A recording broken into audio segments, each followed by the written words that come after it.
tonight. It's been such a warm day. So thank you very much on behalf of the city for coming out on your own time to come to this meeting. So my name is Hickory. I'm one of the assistant managers for the city, and I work with planning and public services and library and some other departments. And one of the projects that we have is this project called Inspiring Spaces. So I'm going to go through a presentation with you tonight, and then there's a sheet there. So if you didn't get a sheet, a piece of paper, double-sided, then we've got a few extras in the back. But there'll be a little bit of a sort of a activity, or we just need this is sort of a give and take meeting where you tell us sort of the things you're thinking about, and then you turn those in if you'd like, and we're collecting those for land design. So before we get started, I want to introduce new city staff. But I'll start with our councilman, Mr. Seaver. So Danny Seaver, thank you for being here. Thank you very much. And Don Norwood's here. Don is on our advisory committee for Inspiring Spaces. So then we have Matt McLeod, he's our parking rep director, and Mandy Pitts, our communications manager and brand manager, and Mick Berry, our city manager. So thank you very much. So a few things for tonight. I'm going to be going through a presentation to take you from beginning to end. So how many of you have already sort of maybe been to a council meeting and seen the presentation, or have had much exposure to it at all yet? No? Good. That's good. So this will be a start. So I wanted to be sure that the people here tonight had a chance to go through everything. And I'm going to find the lights. Is it right here? Right there.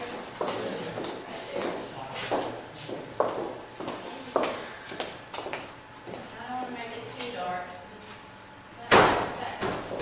Okay, so that gives us a little better so you can see. Alrighty. Well, so let's get started. So first of all, I wanted to walk you through sort of the history of this project. We've gone through a difficult economic time. We may wonder, well, what are we doing? Well, City Council is always thinking every year about future plans for our city. What is needed? Well, the main thing we need are jobs, jobs, jobs. And we understand that. They work hard on that.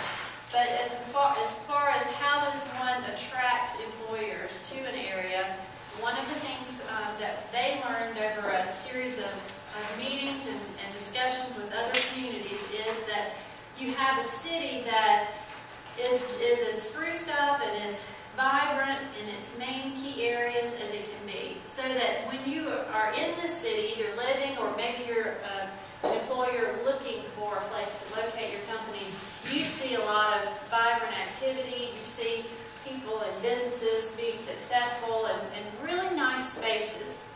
So we want to be sure that we haven't gotten away from planning the public areas of our city. And we think about the roads, and we think about our park spaces, we think about maybe where the private development goes, but maybe sometimes we don't always think about how do you get all of that to work together nicely so that you don't So we wanted to make sure that we have got the nicest view of Hickory as you drive along the streets and into the different neighborhoods as it can be. And so part of that other cities are doing is improvements like streetscaping and landscaping and just making some major improvements to signage, gateways into town. There's a host of things that they can do. So here's what happened. About this time last year, City Council started traveling. They went to 5 different cities: Roanoke, Asheville, Greenville, Chattanooga, and Burlington. And those were just day trips as often as could be. We stayed in Chattanooga overnight because it's just a little further to go. But they talked to their mayors, they talked to the elected officials and to department heads and to community leaders, and they found out that those cities all had to bring themselves back up from economic decline. If you know the story of Chattanooga, or if you know the story of Greenville, those cities had to, or Asheville, they had to reinvent themselves. They had to invest in some areas that had significant decline and make them something new and different.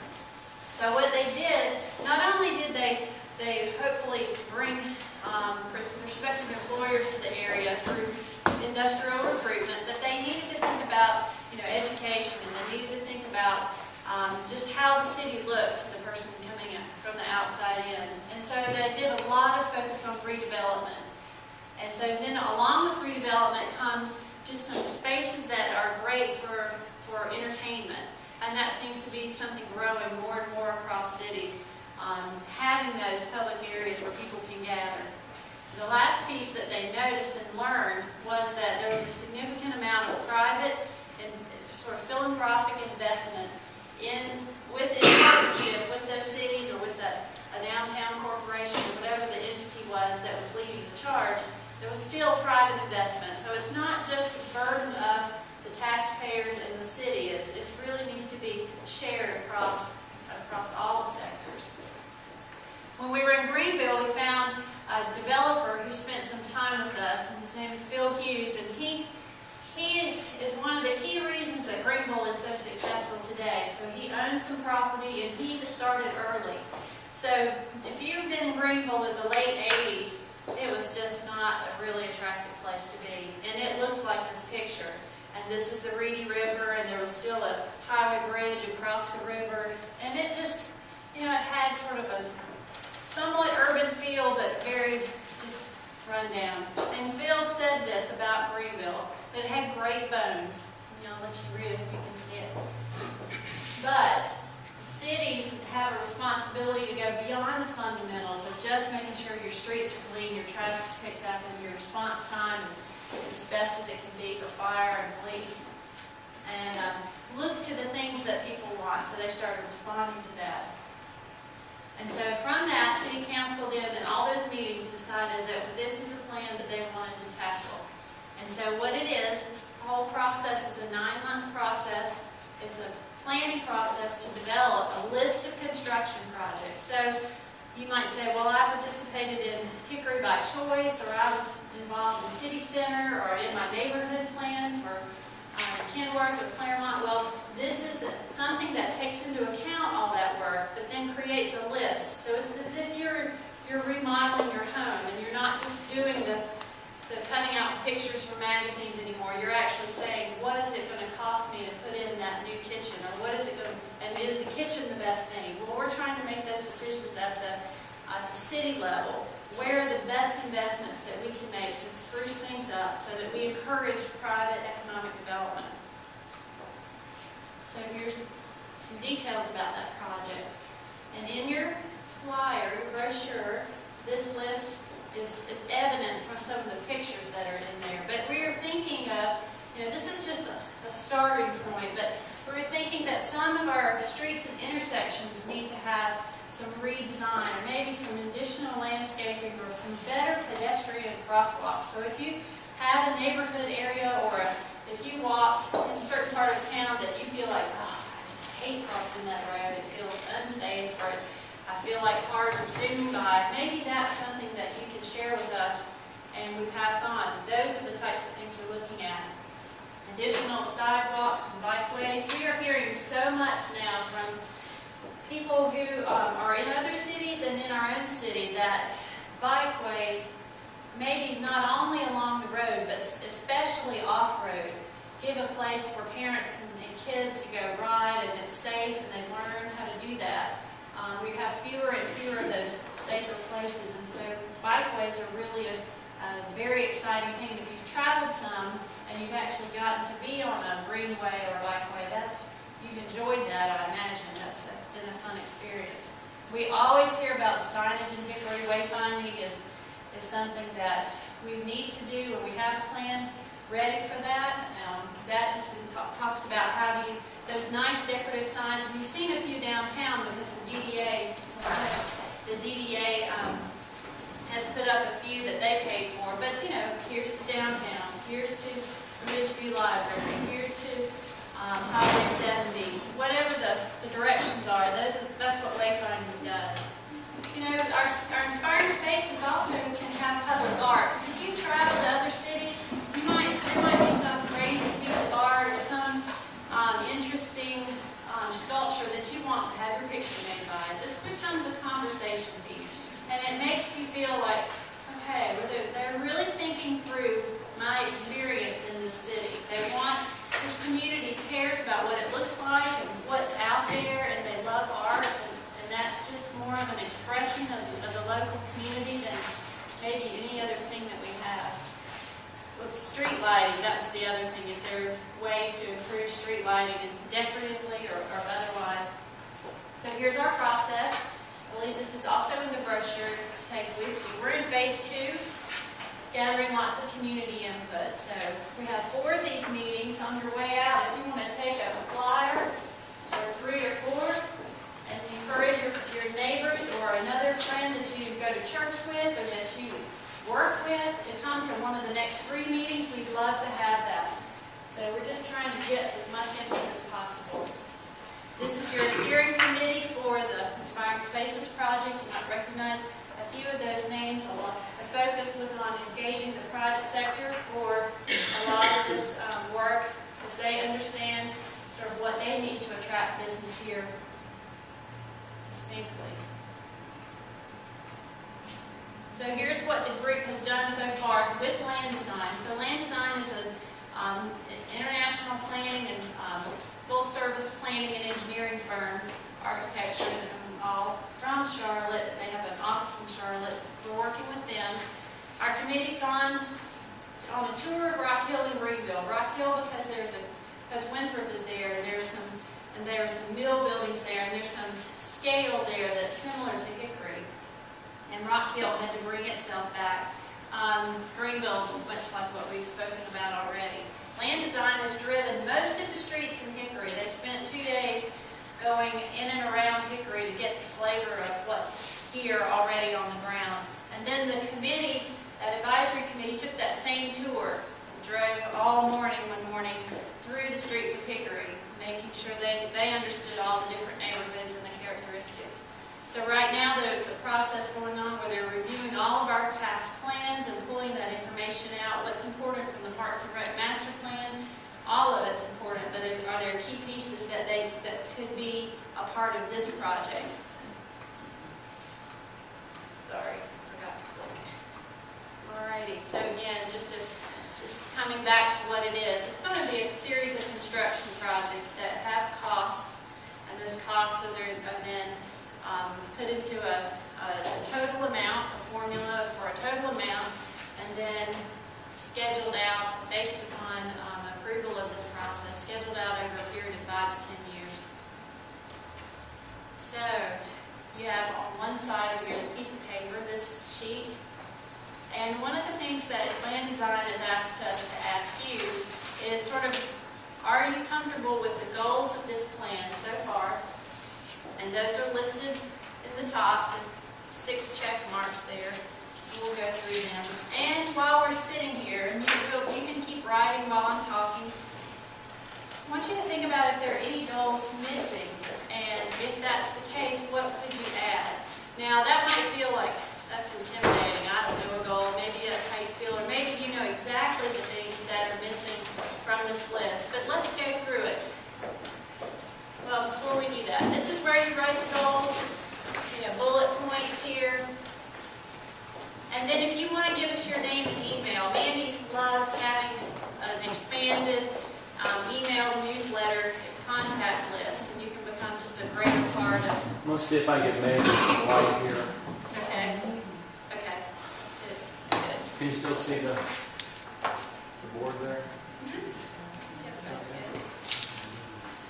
So here's our goals. The number 1 goal is to spur economic development. So wherever these projects are happening, there should be a close tie to an area that gets lifted up, all right, by the project that's in place. A good example of this is the work on LR Boulevard from Tate down to Main Avenue at the entrance of Lenore University. And the reason that roadway work was done by DOT was to lift the train bridge, get it off grade, and create a smoother traffic pattern. And the city invested in all the landscaping along there because that would not be something that DOT would do just on their own to the level that was done. And so, let's see. I understand. It's another. I think it's too short. So that's an example of where we partnered with DOT. We made that investment in that roadway, the lighting, the landscaping, but what you find is that it spurred development because it increased the visibility of LR, and then it opened up sort of your view of some of these mill buildings that had been tucked away, left to fall in, and no one seemed to care for them, and then it was easier to find people who said that's something that can be reused. We want to do that in all the different areas that we make investments in. We want to make sure we pull out the things from the Parks and Rec Master Plan, from Hickory by Choice, from City Center, from your neighborhood plans that coincide with this project. We want to take any of these projects and make sure they improve the city's image. And so it's just about dressing up and freshening up how the city looks. And by doing this, it creates a greater civic pride. And, you know, with civic pride then comes, I want to be a part of that. I want to memorialize or honor my spouse that died, or I want to make a gift back. I've been given much by Hickory, I want to give back. So there's some chances there for private corporate donations for some of the special things that are being thought about.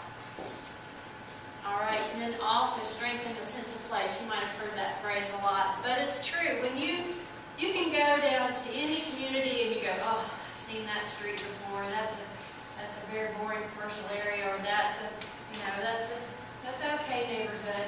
But when you know you've arrived somewhere, it's those details that people, either developers, but very often cities, or in the case of neighborhoods, some historical neighborhoods have done that, and it makes a sense of place.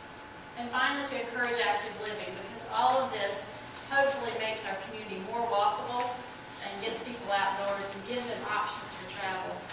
But there may be something else. So these are the goals that we have so far. So I'm just going to stop right there, quit talking, and let you all sort of think about that for a minute.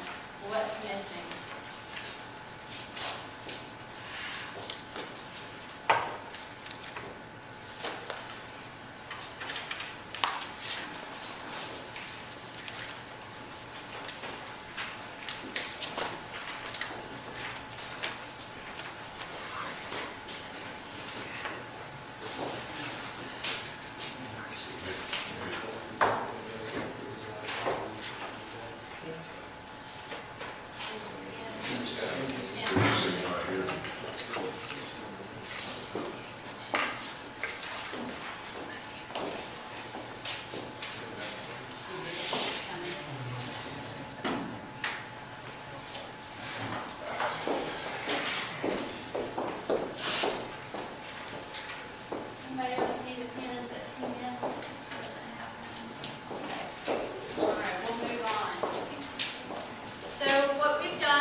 Advisory committee, and we'll meet with council and hear the results of these meetings and the stakeholder meetings and the tours at the end of November. Land design will be back in the area in early December to start doing some work on the sketches and the conceptual plans.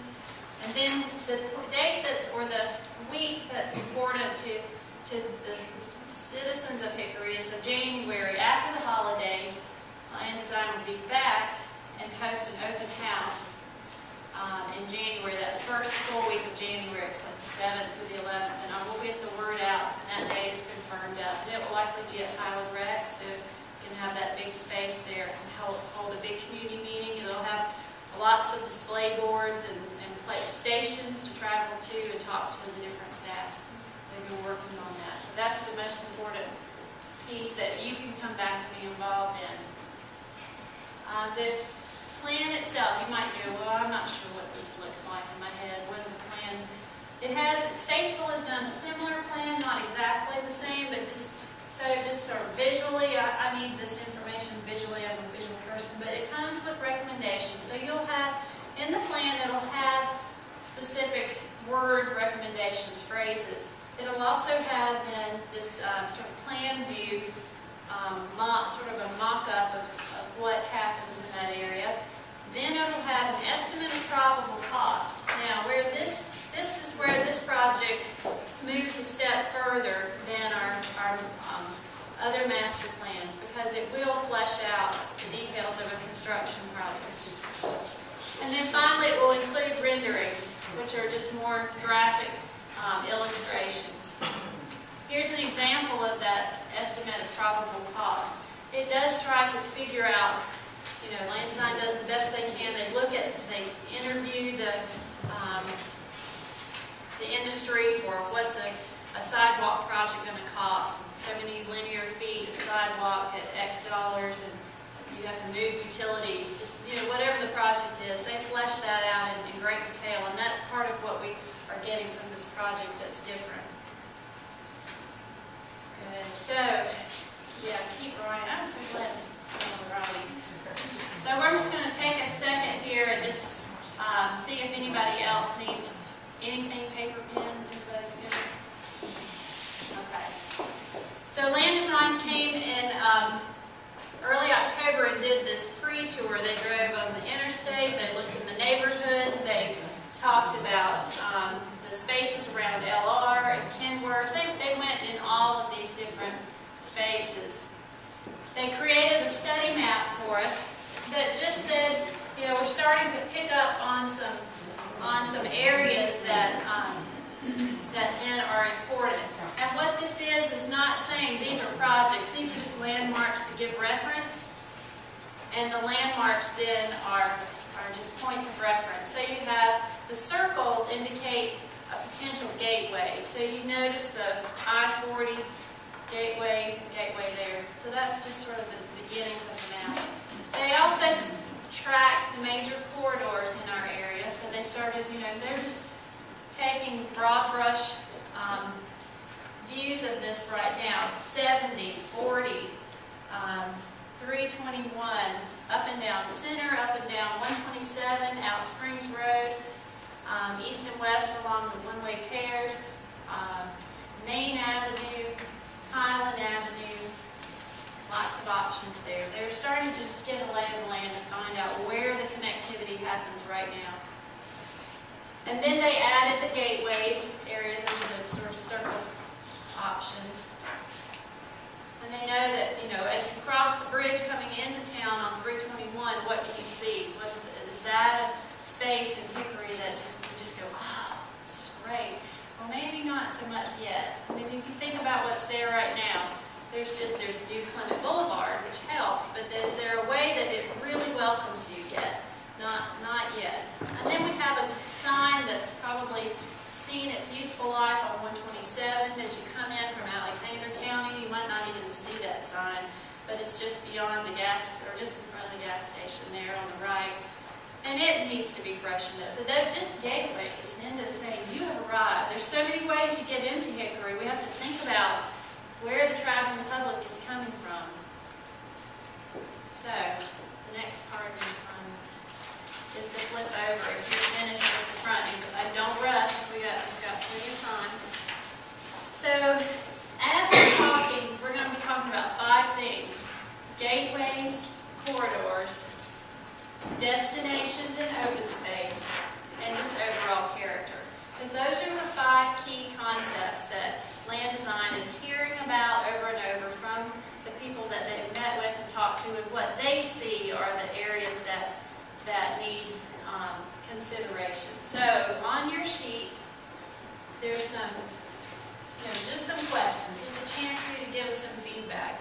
Which gateways need improvement? So if you notice when you come into town on a certain, exit 126, or you come in from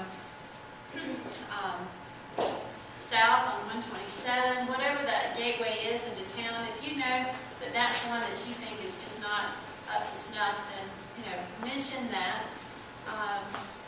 Which gateways need improvement? What do you think would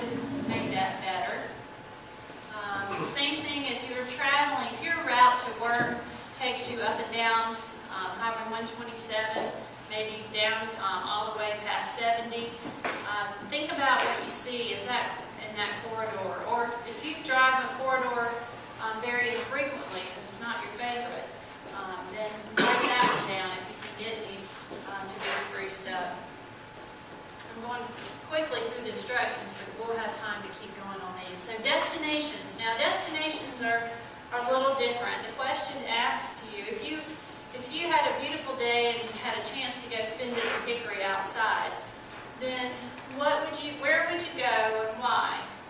And so we're just trying to get a sense of, no laundry to do, no mowing the grass, what is your ideal day in Hickory include? Outside, where do you go? And that's going to be different for different people because we have great spaces all over Hickory. So we just want to know, land design is trying to understand sort of what motivates people to go to the places that we already go to. All right, so that's the third box. And the fourth one is, if you know something that, you wish maybe a place that you go had more park benches or had a water fountain for your dog or, things like that. I don't know, I'm making these things up. But what could improve that? Is there more seating? Is it better lighting? Are the hours different? Is there a place where would you rather it have a restaurant nearby? What are the things that can improve those experiences for and you can have more than one space that you like. And then, if the last question might be, what you want to fill in the most, I don't know. If you travel to other cities and you go, I really love going to XYZ destination in XYZ town, and just give us a reference and we can look that up, and that helps too.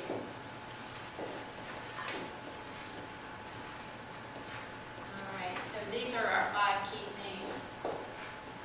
Again, if you feel like something is missing from these themes, these sort of tie back into the goals, just feel free to jot that down on the front.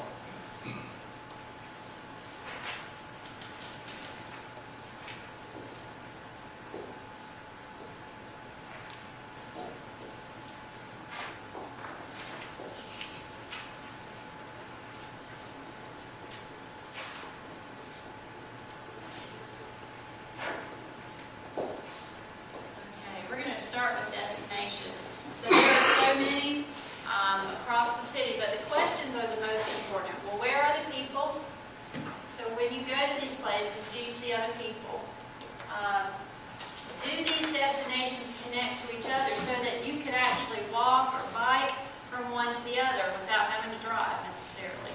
So, if you like, well, you can think of your examples, but those are things to think about, and if that's not there, maybe that's something to know. Not a great connection. Love this space, love this one, but you can't get easily from one to the other. But destinations are great, but it's even better if you can have an experience that includes multiple. So here's a great destination, and here nearby is, I think this is actually this room, or downstairs. Police department. Here's another great destination. This is LR.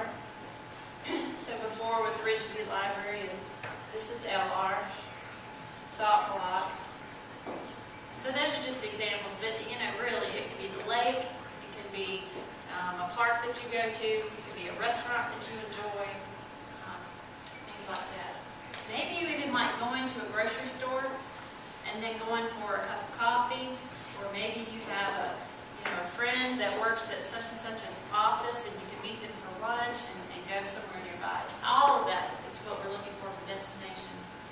Now corridors, again, think about, most of the time we're driving, but sometimes we're walking and sometimes we're occasionally riding our bikes, and we want to do more of those two, the latter. So corridor improvements really speak to not only economic development if it's in a distressed area, but also just making those links visually from one area of town to the other. So you know you're traveling along a space that's been thought through with landscaping or plantings or signage, and then you know you've left one area but you're headed to another. It's not just this that give you clues, like good signage and good lighting, that you know you've entered a special place. So these are the things that corridors do, especially pedestrian crosswalks. We just really, feel like that's one that will rise to the top in this program because of the potential we have to walk more if it's safe. So these are the main corridors that we're looking at right now, but if you know of one that you want to see added, the potential is there for it to be considered. But just starting with the high volume traffic areas, there's a lot of work to be done just on these roadways alone. Now, does this mean we can just change every roadway in Hickory? Probably not, obviously not. But over time, there are key pockets and areas that might need that area to improve, or there might be a better right-of-way and easier spaces to redevelop with better landscaping and signage than maybe others. So again, it's a lot of what's available to us. But those are some key corridors. So going back to your sheet, if you saw a corridor on this list, it might be on, but if it's not, that's good because it might be on your list. So just keep adding to. And those corridors might also be those greenways. So if you like the greenways that you experience in Hickory and you want more of them, is that an urban greenway? Is that something that sounds good to you, or going more for suburban or rural greenway? What would be nice to connect with a greenway? What 2 destinations or 3 destinations? Now I know if you get into the details, you go, oh, I don't know how you do that. There's these houses and that street, but just sort of think in terms of generalities at this point, because we're going to work through those details if we can. So land design is starting just to look at some of those corridors, and here's just one example, because it's just a taste of what we're thinking about. So there's a great population of students at LR, but do they come downtown, or do they go down to Ridgeview Rec? Do they go up to Fry Medical Center? If Fry had a great workout facility or some great outdoor space right there. So there are connections there that could happen, but at a minimum, there's a roadway there. There's some sidewalks. If you travel down Main Avenue, you think, wow, I wonder if there could be a better experience getting from LR to downtown, or LR to Highland Rec Center, or whatever the destination might be. And how is that done? Is it through better signage, better markings on the pavement, maybe better treatments that say to a person that it's safe to walk here? So here's that experience that land design, they just drove down Main, headed back from LR toward downtown, and there's the railroad right of way. And so there's a sort of an opportunity there, and maybe a constraint. We're not sure yet. That's why land design has the skills and abilities to be able to vision out these plans and then say this is actually can be done, sort of a greenway potentially there or other places. And then, in their last presentation to the advisory committee, they said, what if you did add a bike lane, or what if you had a linear park abutting the rail on the south side of Main Avenue? What if you had better sidewalks and streetscape improvements? Just in this one example is just what we're talking about. They also talked about gateways. So when you've entered your neighborhood, maybe there's a neighborhood sign, or maybe the signage changes, or maybe the familiar route in, but are there other ways that speak to that you entering a special place? And Kenworth does a great job of that, just historically with the columns. And we get away from that, over the time, over the 50s, 60s, 70s, things were built differently, and maybe some of these elements were not included, but that's a great example of how to announce to someone coming into that neighborhood that they've arrived in a different place. So land design is looking at that on a number of levels. So there's lots of gateways at the local neighborhood level, gateways into areas of town, and there are gateways into Hickory regionally and on the interstate. So I think that's what all those circles are, is just identifying those key gateways into town, and we've talked about that before. So here's just an example. This is 321 right there at the Hams and McDonald's. And so, you know, it has some grass right here. They've done a nice job just to keep it green, but we have a lot of overhead lines, and to speak to that, you know, overhead is going to be one of the most expensive things to tackle. So we have to be realistic. If that's a high priority, then there are a lot of dollars attached to that. But are there ways to improve an intersection like this so that it just feels like it's a nicer, like you know if you turn, you're headed into town? Same thing at, this is that old El Sombrero restaurant, Main Avenue turning into Highland Avenue right at LR. So big open space to negotiate with a car. Am I in the middle lane or the far lane? Am I going to get far enough over to turn left? And there's a lot going on in this space and not a lot of signage. If you think about that. So another, it's a gate. Oops, sorry. A gate. Well, let's see if I can do this. So anyhow, I'm going to just keep going. So here's another few examples of corridors. The neighborhood level and regional and through town. One-way pairs and two pictures here. You know, it's Kenworth in the opposite picture there. So just, you know, treating even the areas at the sidewalk level with additional landscaping. And those areas can be adopted by your neighborhood. There's lots of examples of that already, and that's just another way that the community can participate in doing inspiring spaces. So our steering committee, advisory committee, sort of began talking about that. So a few of these quotes came from them. But they see the importance of just sprucing things up, making it more desirable, not only in the residential areas, but in the retail business areas. And here's an example of residential that just took advantage of being on a corner and said, you know, I'm not going to let that stop me from having, just I hope you can see that, just really nice flowering area here. Just they took good care of their yard, makes a nice statement for the whole neighborhood. And it gives them some screening. Here's another example of great trees and just a nice design for that space too. And we have these assets. So the comment here is that we went to these other cities, but it's not the most important thing. If we can also pair with that, looking at what we have already as good assets and repeating that, because that might become our style. You know, that's part of creating that overall character. So here's an example where it's just a little bit bland. This is 14th Street Northwest. And, you know, you just drive right down near Coca-Cola.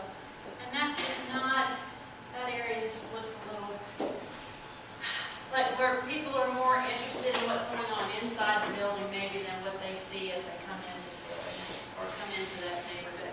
But if you made some investments in places like this and others, it creates this domino effect. Oh, if we have better landscaping or better entryways into our businesses, then you know that might make those properties more valuable. And just the benefit of screening.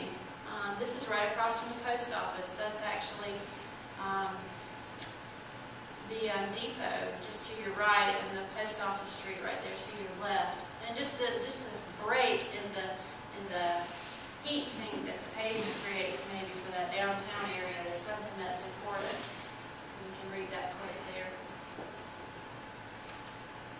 So we have good examples of on-street biking and pedestrian, so you have both going on as well as a car, hopefully driving the right speed limits and they don't feel threatened. Alright, but not everything is at that small scale, and some things take much larger investment. And so that's where, you know, as we're coming out of this recession, developers we need them to start seeing Hickory with a fresh pair of eyes, that we have already understood that our fate is to improve our economic development or die, okay? That is important. We have to grow those jobs, and we have to create spaces for new industry to come into our city. But if we don't also pair that up with making sure we're doing something about how we look as you drive in, then we haven't finished the job. So the developers see that vitality and that interest and that spark, and so then they say, oh, what could I do with that building or another building? Lots of these, so many of these across town. And this is an historically significant one, but there are so many others that are just still decent buildings that could be reused, and we want to encourage that partnership with the city, with the other agencies, to make sure that those are turned into something that's exciting and good and economically sound for the city, for the community. Character is the last piece. So land design looked around and said, where's some character? Well, they took a few pictures, but there could be 100 pictures here. We just have to start putting these together into a presentation. But everything from an interesting sandwich shop, to the baseball stadium, to houses on Center Street, and the LR, Farmers Market, and CBCC. We have to think about how big Hickory is geographically, and that we have to still think about the people that use those spaces in the retail and commercial area 70, and the neighborhoods down further than that, that we just really cover a lot of territory. So, let's take a break for a second. Let you finish up. Anything else on your sheet that you just wanted to say? Going back to those 5 areas of focus, and then thinking about if we've missed something on the goals, because that's crucial. The steering committee, the advisory committee really wants to make sure we've tackled every key goal that we can. And so,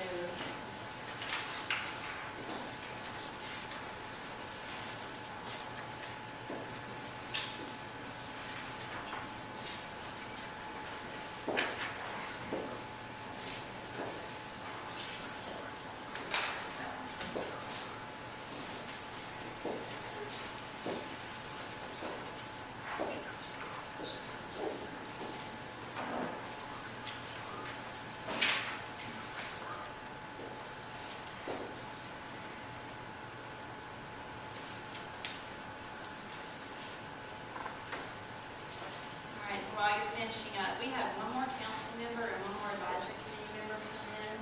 So I just wanted to say thank you to Sally Fox. Thanks for coming, Sally, council member. And then Meg Locke, Meg Jenkins Locke, our advisory committee member. And so thank you all for being here. So let's go back to the why. All right, so this is really, maybe projects in the 90s did something just to spruce up, maybe because it just seemed like a thing to do. But other cities that did it had to do it because their cities were not strong by just continuing in a pattern of development that didn't take into account those public areas. And so why do we have to do this? Well, we really have to strengthen the tax base in some key areas, and so that's part of this Inspiring Spaces plan. And we also have to compete because, we are losing, and you know this because you hear it, maybe it's your kids or your grandkids, but we hear people say, well, we need to bring more young people back into Hickory. And so with that, then first come jobs, because they just can't come and hang out your house. They have to actually, have something good and constructive and to do. You want that. We want that, and so that's number 1. Part of that is attracting the employers that bring the jobs, that because they saw that this area has not lost its life, that it is really still picking up and moving ahead after this recession, that they come here, the jobs have been here, maybe those young people start coming. Maybe those LR students and those CBCC students hang around longer and get into a job, and that's what we're trying to do. We also, there's a cool factor, and I'm too old to have the cool factor, but those younger kids are looking for places to be that are fun and vibrant and have some nightlife. And there's a market for that even in Hickory. And so we need to bring that, give those things an opportunity to happen, and partner with those projects that do that. So all of that speaks to quality of life, because if those younger people are here, then they might get married, and they might have a child or two, and they might stay, and they might different neighborhoods and keep those houses maybe from becoming total rental neighborhoods and making it something that's really strong. We talked about the jobs and bringing the people here that create businesses. So a lot of the creative class, the entrepreneurs that need a place that's close to the mountains, maybe but close to Charlotte, that's still within easy driving distance of Asheville and has a low crime rate, and they have great outdoor spaces to go and hike. Maybe those entrepreneurs see Hickory as an option, and we want that to happen. And we need to spur the private investment in these old buildings. So some of my favorite things on the earth are these old buildings that get reused, and they become places that you don't forget. People like to see this type of development. It's just a great project.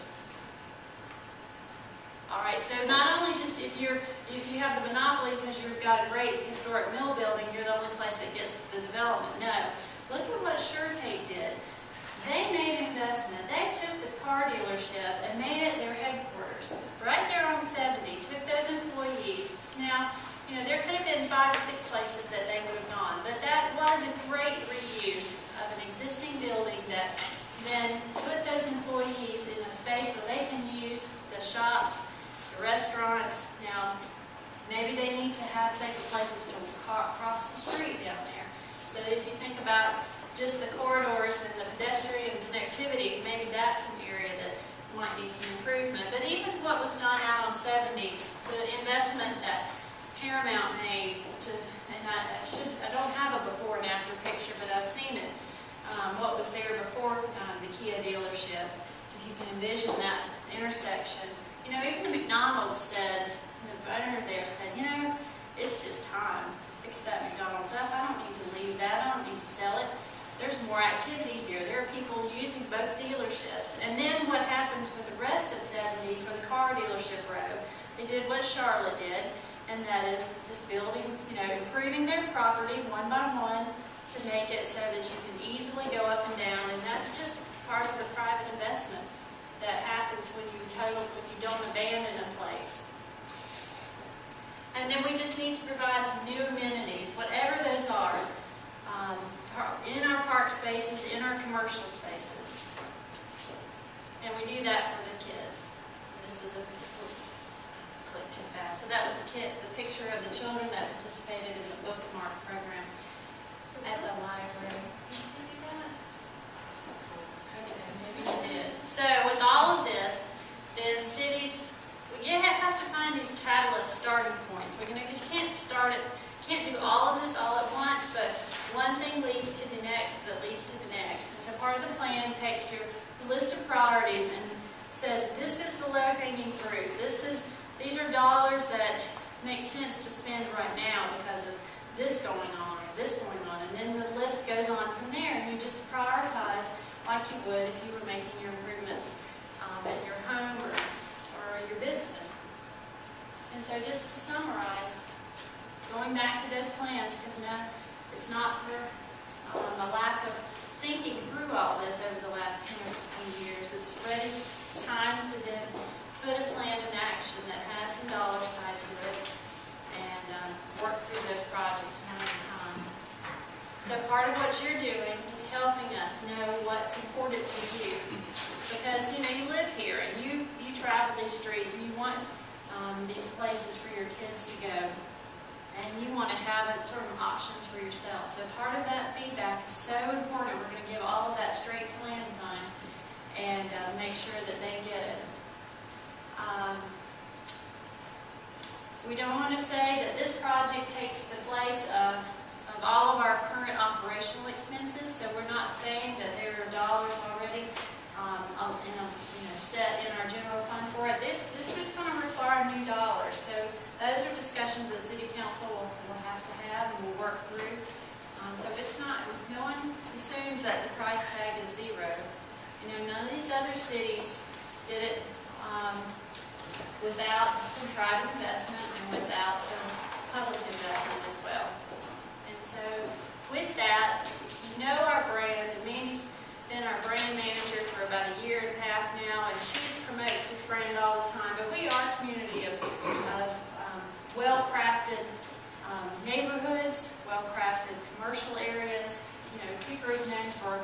things that have been done correctly over a series of years, and I'm not talking about every single thing, but just if you, it's not a city that just took for granted its streets and networks. We have good bones, just like Greenville does, and we have the potential to improve those spaces and not lose them. So that is the presentation. Yeah. So I've got a couple of other things for you to do if you want to. You can finish up those sheets, and you can leave them with right here at the front. And then there's a map at the back. If you want to just circle with a highlighter and write on something, just a note or two, we're handing those maps back to land design too. And so if you want to color and say this is the area that I'm speaking about, write all over it, it doesn't matter. We're just giving you that option too. Or if you wanted to look at that map to see if you visually knew what street you were speaking about, that's an option. So, I have a few minutes before 8, so you're welcome to stay. We've got several staff and council members here if you want to visit, or you can just leave your sheets at your seat, and thank you very, very, very much for your time.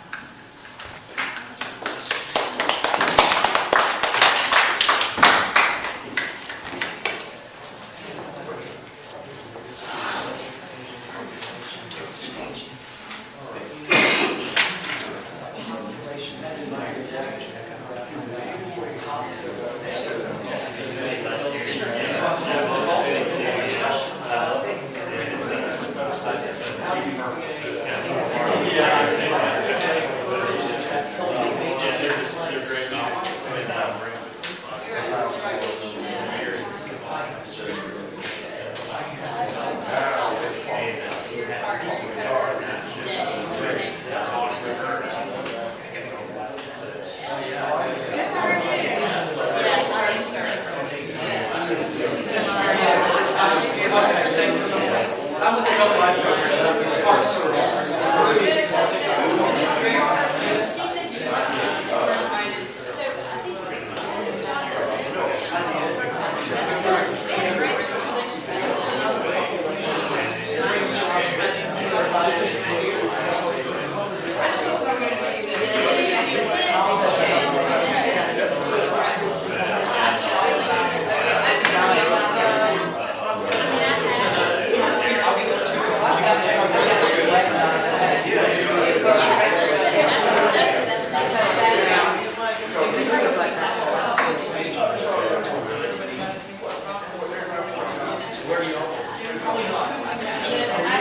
That's it.